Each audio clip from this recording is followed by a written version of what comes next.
The following content is provided under a Creative Commons license. Your support will help MIT OpenCourseware continue to offer high-quality educational resources for free. To make a donation or view additional materials from hundreds of MIT courses, visit MIT OpenCourseware at ocw.mit.edu. I hope you're all recovered from the quiz. Our apologies for hard questions, but it's just the first quiz. We have a lot more fun things to do in 006.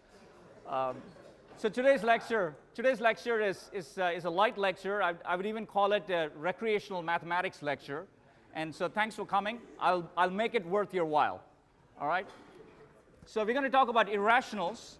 The motivation behind this is really that every once in a while we're going to have a situation where we want to compute with numbers that are much longer than 64 bits, which is really the word length in a standard computer these days. It used to be 8 bits back in the day. For most of my adult life, it was 32 bits. And recently, Intel and AMD have gone to 64-bit processors. But 64 bits ain't near enough. If you want to do what's called high-precision computation, you want to find precisely the weight of a neutrino, if you're a physicist, for example. And that you're talking about literally 100 decimal digits, which is obviously much more than 64 bits. And that's just one example. So what happens if you want to compute the square root of 2 to 1 million digits, or pi to 10 million digits? How do you do that on a computer? So that's what we're going to do for this module, which is a short module on numerics. We'll have a lecture today and another one on Tuesday, telling you about techniques that use, among other things, Newton's method to compute irrational numbers, as one example, to arbitrary precision.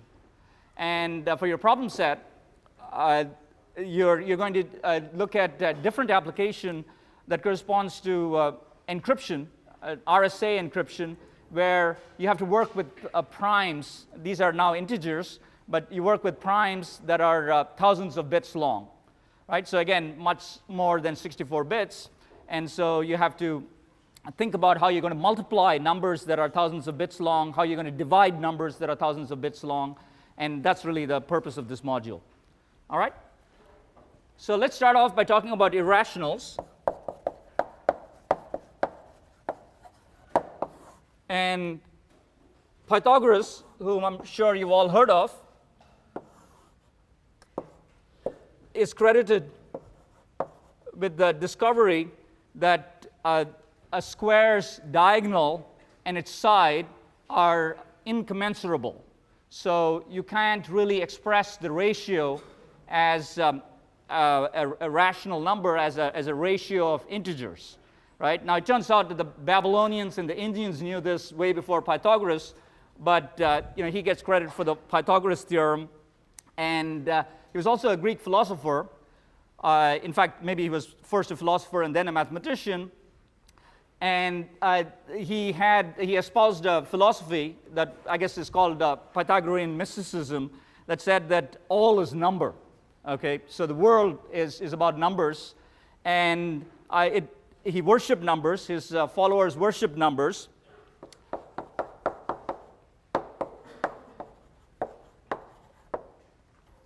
And the problem here was that he didn't really like the square root of 2 because he couldn't express it as a number, or what he thought of as a number, which was 1, 2, 3, etc., the integers, whole numbers. So he called this ratio speechless. Now, something that he really couldn't explain. Okay, and irrationals were actually considered a threat to the mystics. Because they couldn't really explain, what square root of 2 was. They'd try and measure it, and they wouldn't come up with the right answer, because the next time around, it would be a little bit different if they did things a little more precisely or not so precisely, and it bothered them no end. And so they tried to find patterns in irrationals because they considered them a threat. And they obviously didn't find patterns. But imagine if we could actually find patterns, right? I mean, that would be a really big deal, right? I mean, it'd be better than P equals NP, if you know what I mean. If you don't, it doesn't matter. So that's another motivation for high-precision arithmetic. Let's try and find patterns in irrationals. If you go to millions and trillions of digits, maybe it's just a matter of time before we discover that there's no such thing as irrational numbers. Okay, who knows, right? So let's do that for the rest of this lecture. Let's try and figure out how we're going to compute irrational numbers, or things like square root of 2, to arbitrary precision, so we can go play around, and we'll give you some code and you can play with it. So if you look at square root of 2, I'll just put this up here.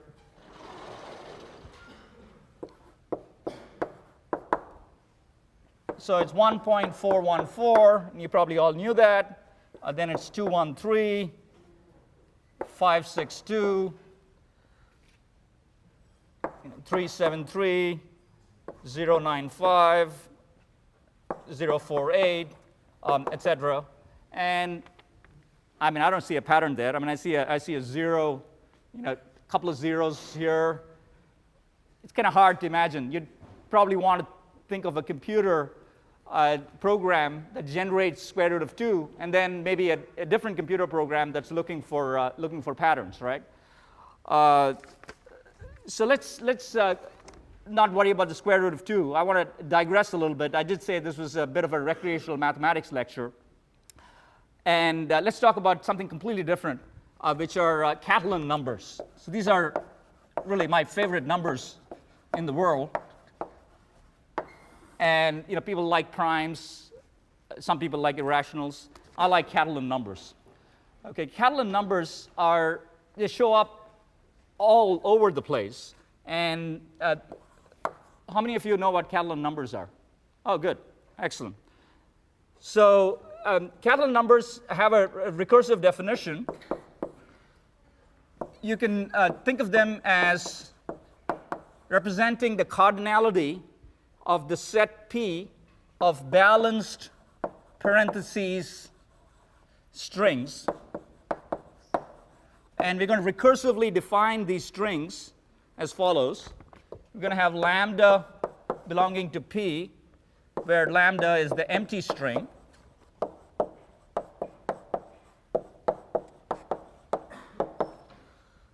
And that's rule 1. Rule 2 is if alpha and beta belong to P, then I'm going to put a paren, open paren on alpha, close paren, and then beta, and that belongs to P. Okay?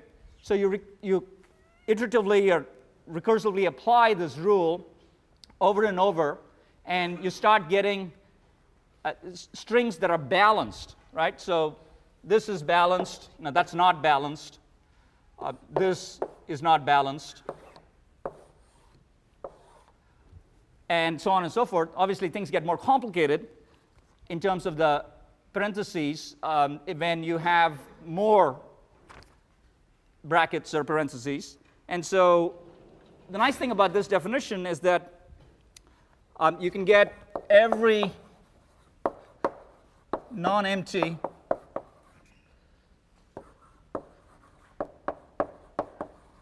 balanced paren string via rule 2 from a unique alpha beta pair. So as an example, suppose you want to generate the string that looks like this. So that's a little more complicated than the strings we've looked at so far. Then you obtain that by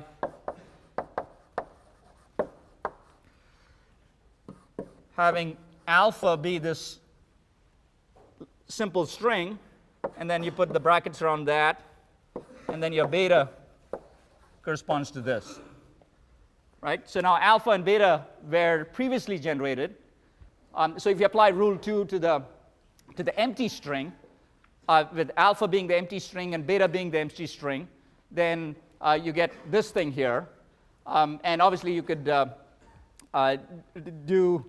get beta by setting alpha to be the empty string and beta to be this string that you just generated, and so on and so forth. Okay? So you just keep going, and the strings get longer and longer. The cardinality of the set gets bigger and bigger, and those are the Catalan numbers. Okay? And so this is a non-trivial question, which is I'd like to enumerate the Catalan numbers and compute and get an analytical form for the cardinality of the set. And that's really what the Catalan number is. It's the cardinality of the set. And so Cn is the number of balanced parentheses strings with exactly n pairs of parentheses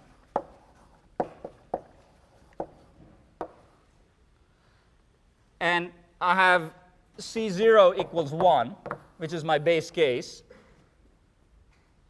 right? And that's just setting, it's an empty string. So I'm going to say that the empty string is a string, and that's just setting up the base case. And now I want an equation for Cn plus 1. And I need to use the fact that I can get Cn plus 1, a particular string that belongs to this set where I have n plus 1 parentheses, in a unique way from a string I've previously generated that was part of either the set that had n parentheses, or it was combined using strings where alpha was in some set that was maybe generated a while back with a small n, or something that's significantly smaller than n, and another thing that was generated, a beta, that was generated later, or maybe at the same time, etc. So can someone tell me what an equation would be for Cn plus 1 based on the Ci's that are less than n?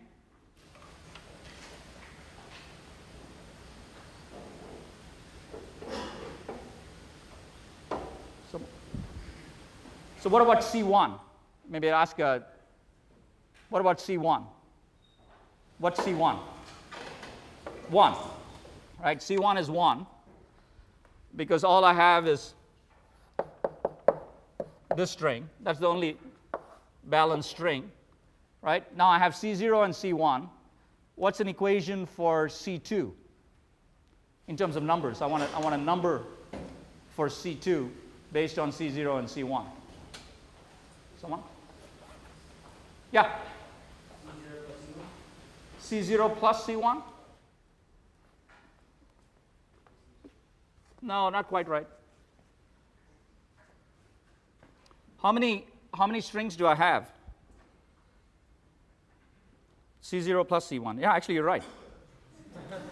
Well, the number is right, but the equation is wrong. Okay, it's not quite that, right? You get a So it's something like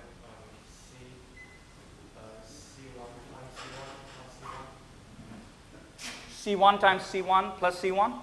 yeah. I think you want to use the C0. Okay, C0. But that's not quite right either.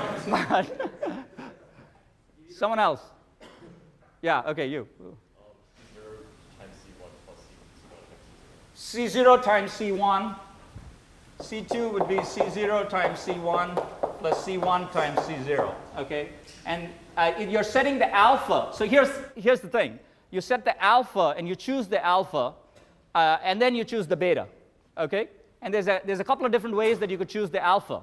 Right? You could choose the alpha from, you could make it a string that's empty, or you could make it the one string that you've generated so far, which is, the standard simple string, the non-empty, the non-trivial balanced string.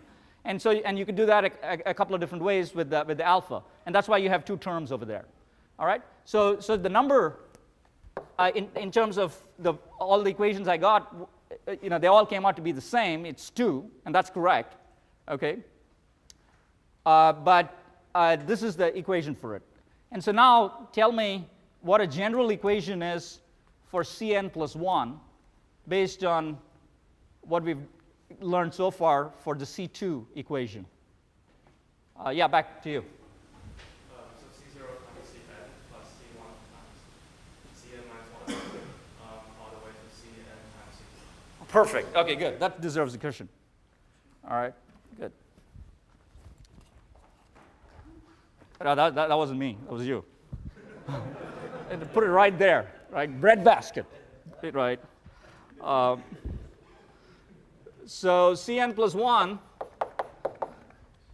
equals sigma. So you gave me a summation, k equals 0 through n,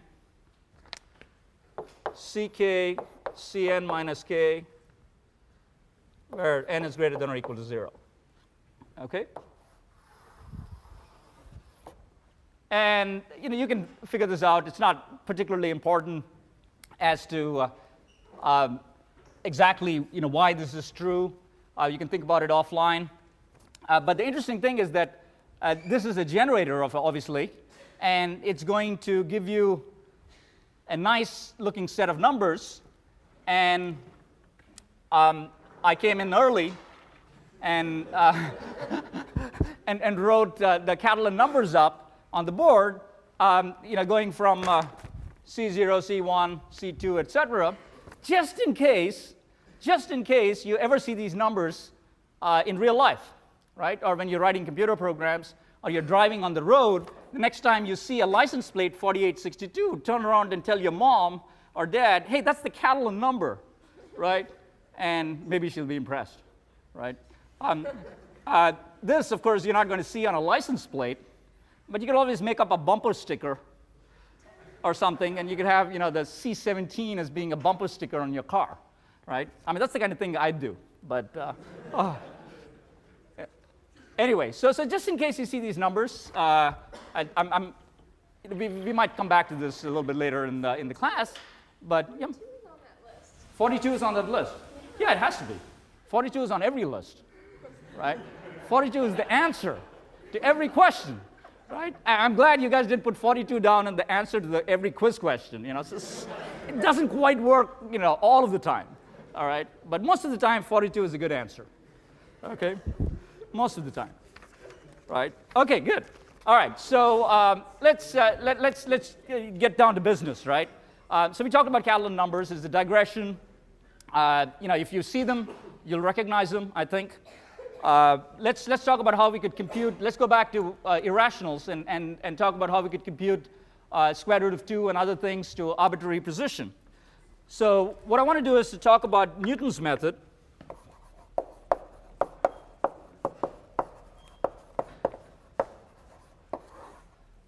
And Newton's method is something you probably learned about in middle school, high school.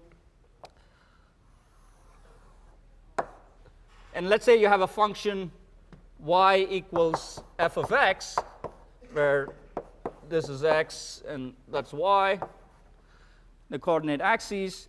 And we're going to try and find the root of fx equals 0 through successive approximation.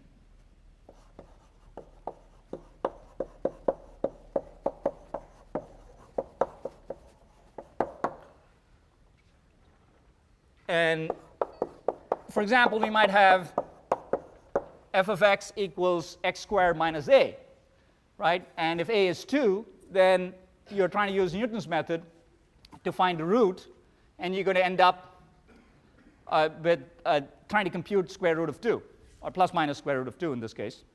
But you can go for a particular root, and you'll try and converge to that. So the way Newton's method works is it tries, geometrically speaking, it tries to find tangents, and a different colored chalk would be useful here, but you don't seem to see one. So what would happen is, let's say you're sitting out here, and it's a successive approximation method. So this would give you x of I, and now you want to compute x of I plus 1, and what you're going to do is draw a tangent like so, and find the intercept onto the x-axis, the x-intercept, and that is going to be your xi plus 1. Okay? And you have to write an equation for that tangent, and this is, I guess, trying to figure out how much of middle school math or high school math that you remember. What is the equation for that tangent? Anybody?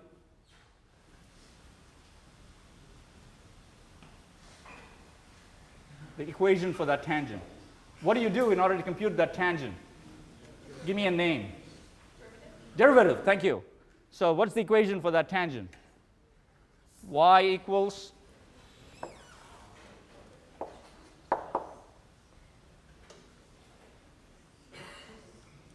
someone?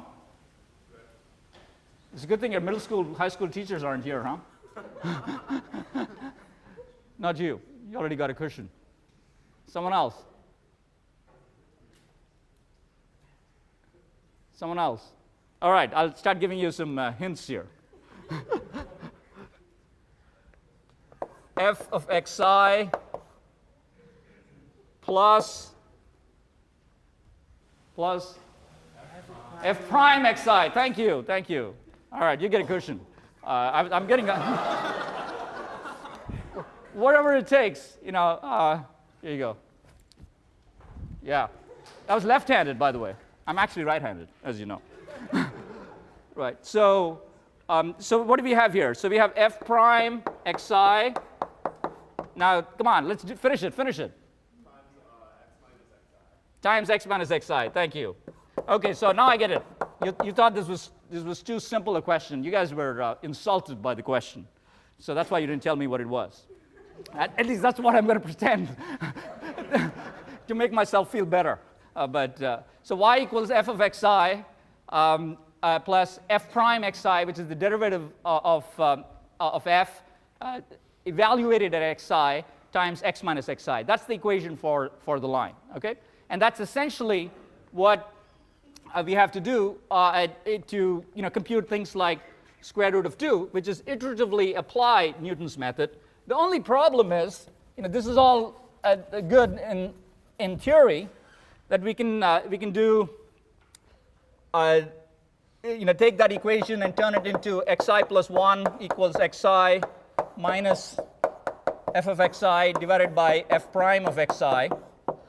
Okay. And if you end up doing f of x equals x squared minus a, then you have xi plus 1 equals xi minus xi squared minus a divided by 2xi, which is the derivative of x squared minus a, evaluated at xi. And finally, you get this equation, xi plus a divided by xi divided by 2. Okay? So it's fairly straightforward. Xi plus 1 equals xi plus a divided by xi divided by 2. And if you look at this, remember that a is typically a small number. I mean, it's 2 in this case. If you're computing square root of 2, it may even be an integer, maybe a fraction. But you have to do a division here. Okay? And remember that since we want to compute things to millions of digits, potentially, these numbers, the xi numbers, are going to have millions of digits, right?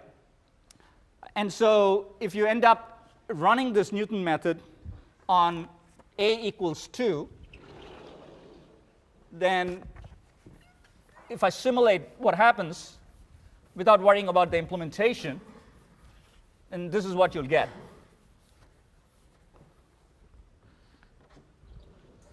You have x0, you start with x0 equals 1 with a bunch of zeros. X1 equals 1.5 with a bunch of zeros, etc. And then x2 equals 1.41, 6, 6, 6, etc. That goes on. And when we're not talking about fractions here, we're talking about floating point numbers, or integers with a certain amount of precision. So you've decided that you want to compute this to d digits of precision, where d may be 1,000,000. And so you really here you would have a representation that's 1,000,000 digits long, that where basically everything is 0, and here everything but 1 is 0, or maybe a couple if you count the 1 here. And here you have all these 6s here, and so on and so forth. And you keep going, and you get x2 equals 1.4142, 15686. And I want to write one more because I want to point out something that's important. 1.4142, 13562. And what's nice about this, if you go compare it with what you have up there, is that you have quadratic convergence using the Newton's method. Okay, and what do I mean by that? Well, quadratic convergence is a nice property. It's much better than linear convergence. Linear convergence would mean that you get an extra digit of precision for every iteration. Okay, so in this case, actually, a quadratic is better. Okay, usually we think of quadratic algorithms and we kind of throw up. But linear algorithms is what we like, right? But in this case, it's actually a good thing. You have this quadratic rate of convergence where the number of digits that are correct doubles with every iteration, as you can see. So here you have you start with roughly, if you rounded this up, you would get 5. So you're saying that that's kind of 1 digit of precision in terms of the decimal. And then now you're talking about 4142, 4142, 13, and 56. So that's 1, 2, 3, 4, 5, 6, 7, 8. So that's 8 digits of precision here, 4 here, and so on and so forth. Okay, so that's nice. That's why the Newton's method is actually used in practice, because the number of digits doubles. Digits of precision. So now you don't get too scared about calculating things that are 1,000,000, because you kind of go and say, whoa, I mean, that's not so bad. That's only a logarithmic number of iterations, right? It's not like you have to run for 1,000,000 iterations. You go 2, 4, 8, 16, and now that exponential helps you. The geometric series helps you. Okay? So that's the nice thing about the Newton's method. You haven't quite told you how we're going to compute the most important thing here with respect to a divided by xi. Right? So this is just additions. You can imagine that if you have long numbers, you'd end up doing addition fairly straightforwardly, because you only have to worry about one carry, right? And so you go off and I'm sure you've added up numbers that are tens, if not hundreds of digits long. But I'm guessing you haven't manually multiplied numbers that are hundreds of digits long. And if you have, I'd be impressed, though I won't believe your result. But that's something that is kind of a painful thing to do, and so that's why we need computers. And that's multiplication. And has anybody divided a 100-digit number by another 50-digit number? No, right? So you need computers. Okay, so we got to be able to do that division there, a divided by xi, using computers. And so that's really the purpose of this in the next lecture. We're only going to do high precision multiplication here, and try and see what an algorithm would be for high precision multiplication, because what we're going to do is essentially take the reciprocal of 1 over xi and then multiply that by a. And we need division is going to require multiplication. You don't really see a multiplication there other than a times 1 over xi. And you can say, well, do we really need multiplication? Well, the answer is the division algorithm that is used in practice, and most division algorithms have multiplication as a subroutine. Okay, so we're going to have to figure out high precision multiplication first. It's a little bit easier than division, and use it as a subroutine for high precision division, which we'll do next time. Okay, so now we're sort of back in 006 land, if you will. We have a problem that's high precision multiplication, and we want to find an algorithm for it. And there's the vanilla algorithm that is going to take certain amounts of time, asymptotically speaking, and then there's better and better algorithms. As you can imagine, multiplication is just such a fundamental operation that people have looked at trying to reduce the complexity of high precision multiplication. So if you have n bits, so what's the standard algorithm for multiplication take if you have n bits of precision? N squared, right? But you can do better, okay? And people are, work on it. You can do fast Fourier transforms. We won't quite do that here. If you take 6046, you'll probably learn about that. But we'll do a couple of algorithms that are better than the order n square method, okay? And we'll do one of those today.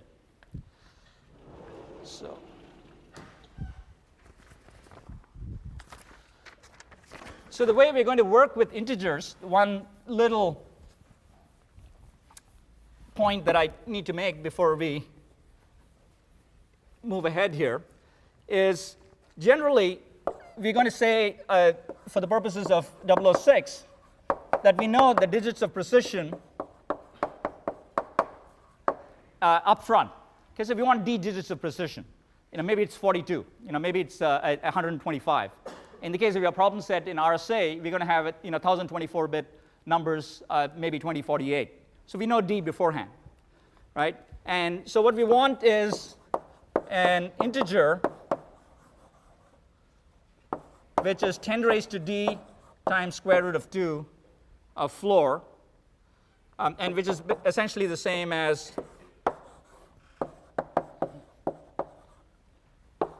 that, 2 times 10 raised to 2d. Okay? So we're going to treat these as integers, so we don't want to worry about decimal points and things like that. All of these things are going to be integers. And there's no problem here. We can still use Newton's method.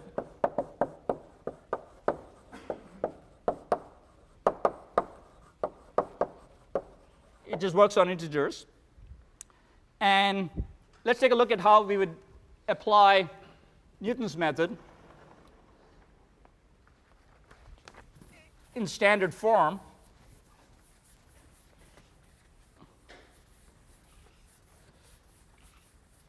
And we won't really get to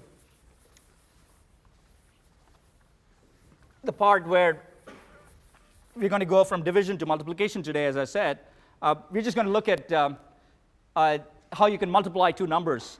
So I didn't mean to say that we're going to look at Newton's method. We're going to look at high precision multiplication, and then eventually we're going to use that to build Newton's method, which requires the division.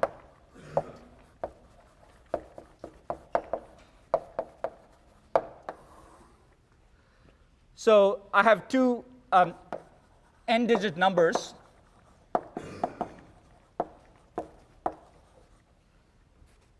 And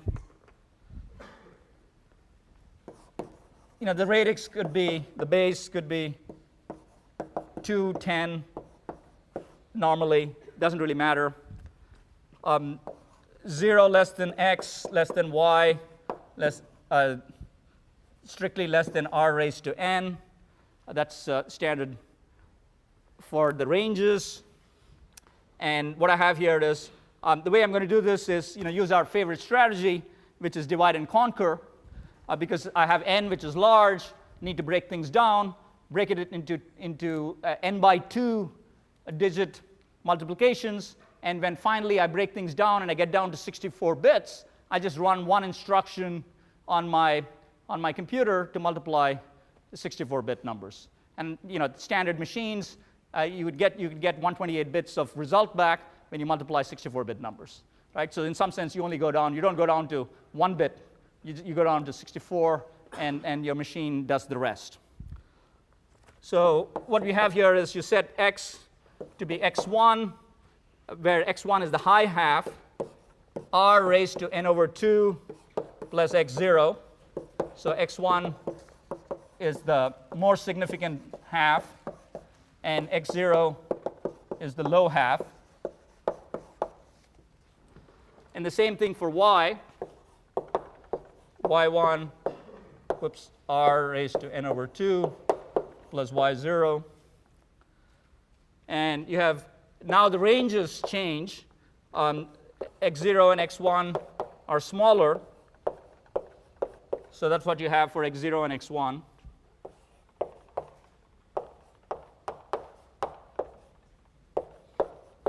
Same thing for y0 and y1. So that's a fairly straightforward decomposition of this multiplication operation.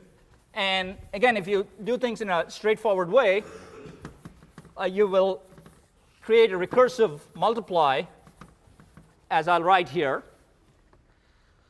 And what you do is you say let z0 equal x0 times y0, z2 equals x2 times y2, and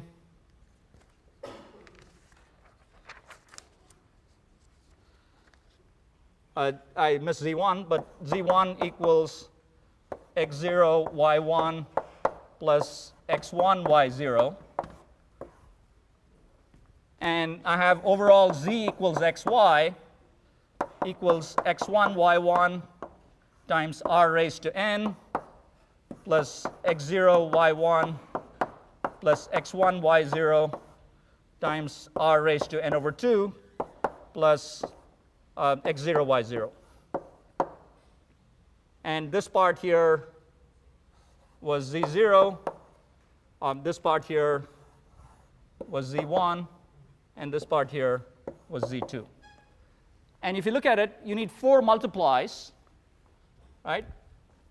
1, 2, 3, 4. And you need 4 multiplies of n by 2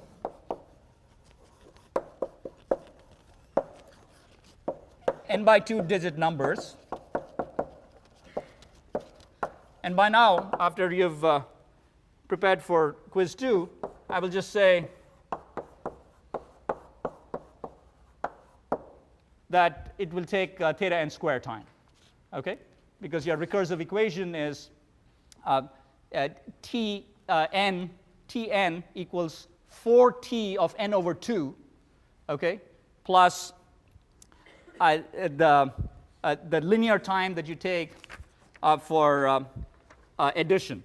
So this is tn equals 4t of n over 2 plus theta n, okay? And you're assuming that the additions here take linear time. All right? So that's how you get your theta n square algorithm. And we're not happy with that. We'd like to do better, okay? And so how do you do better? Well, there's many ways of doing better. The simplest way of fairly substantially lowering that complexity is due to a gentleman by the name of Karatsuba.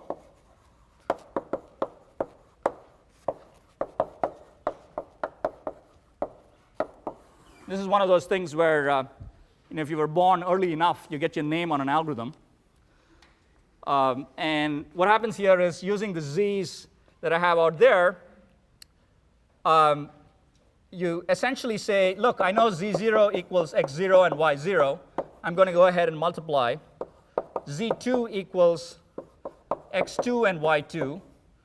Go ahead and do that. And now I'm going to write z1 as x0 plus x1 times y0 plus y1 minus z0 minus z2. So you're actually computing z0 and z2 first, and then using them to compute z1.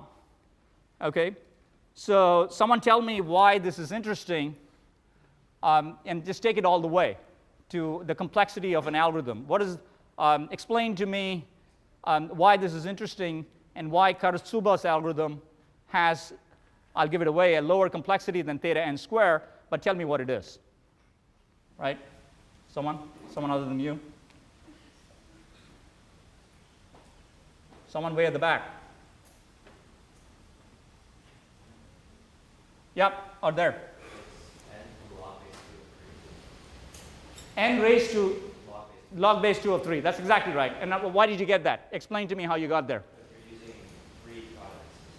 That's right. So first insight is that we're only doing 3 multiplications here. Additions are easy. And we're doing 3 multiplications as opposed to 4. Okay? So tell me how that equation changed of Tn. Tn equals 3 times T of n over 2 plus theta n. Okay? Because you're doing 3 multiplications rather than 4. Multiplications are the complicated operation. Divisions are even more complicated. But additions are easy, and you can do those in linear time. Okay? For n digit numbers. And so if you do that, and then you go off and you say, well, that tells us that Tn equals theta of n raised to log 2 of 3, which is, by the way, theta of n raised to 1.58, roughly speaking. And I do not want to compute that to arbitrary precision, though I could. Okay, but that goes on and on. Once you grab this after you're done. Right, but that just goes on and on. 1.58 is a rough approximation. Okay, that's an irrational number too. Assuming you think that irrational numbers exist, that's an irrational number. Okay, so good.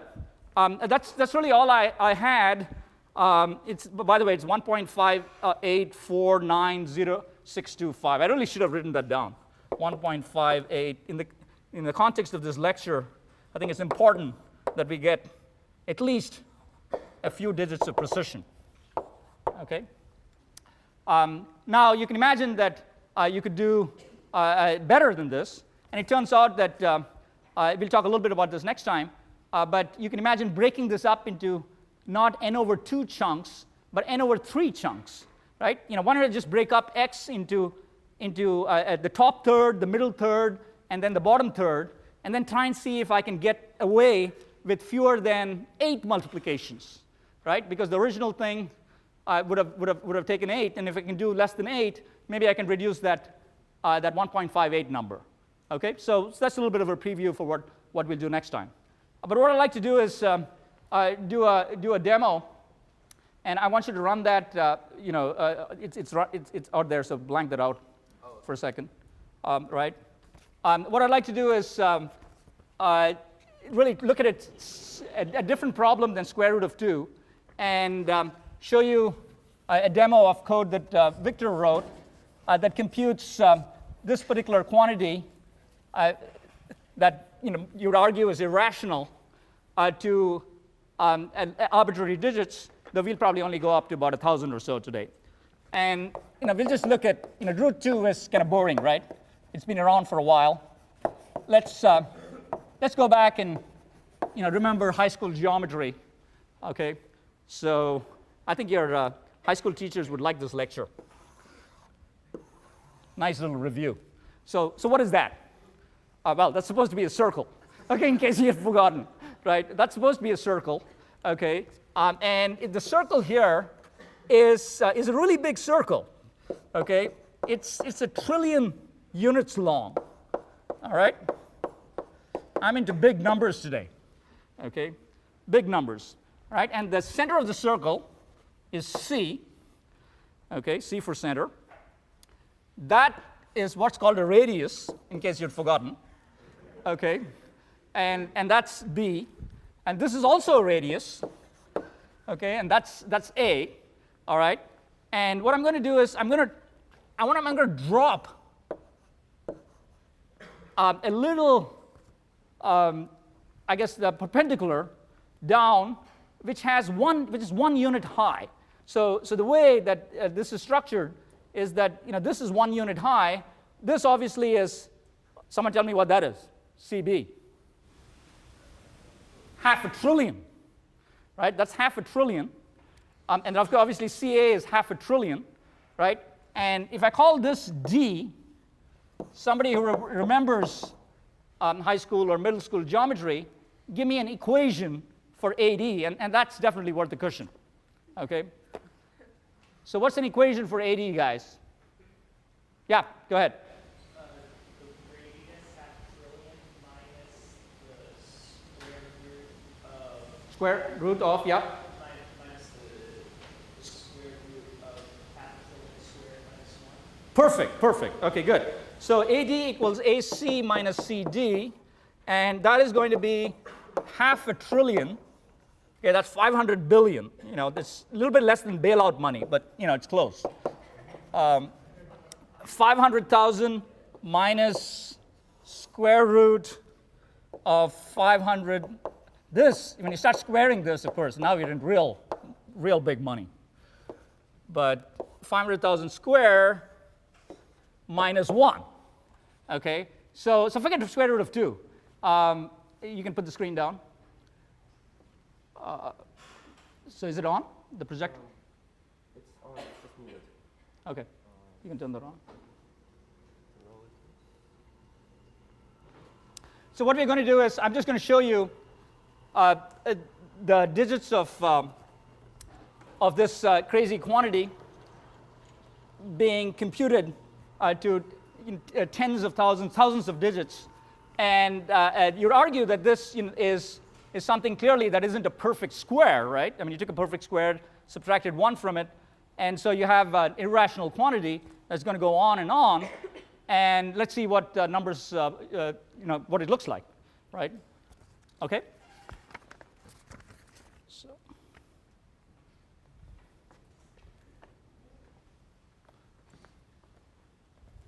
Get out of the way.